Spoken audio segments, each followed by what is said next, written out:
chicken breading roll. Ewan ko. So, ayan ang kanyang handa na napakamahal na, anong tawag dito? Shrimp, or I don't know if soup po ba inis. Mahal ng ganito, seafood. So, masarap yan. Hanami daw. Oh, sarap yan. Marakari na, luto ng aking cousin. Magaling kasi magluto tong cousin ko. You know, it's Kapampangan. Ay, si Kuya George. Kuya George, happy birthday and best wishes! Mag pre-taste muna daw tayo. Ba't yung pre-taste ko dyan? Ayan. Anong tawag dyan? Chicken roll. O, ayan, luto ni Mario.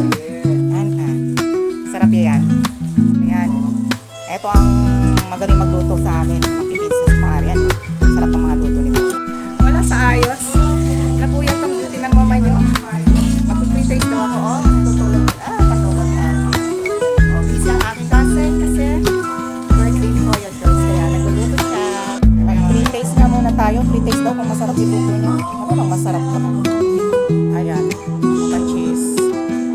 Tikman natin, tikman. Let's pre-taste. Hindi napas yung buhok ka. Tikman. Ay, masarap yung chicken roll niya. As in, purong chicken with cheese. Ma-cheese siya.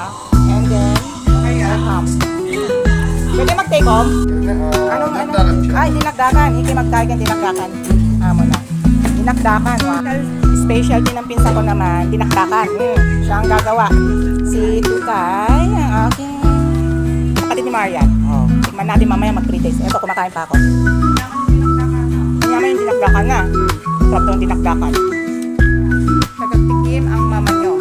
Taga-judge. Masarap. Anyway, masarap siya. Cheesy yung cheese roll. Ewan ko lang dinakdakan. Ano yan? May oyster sauce, ano? Bawang, sibuyas. Ganyan.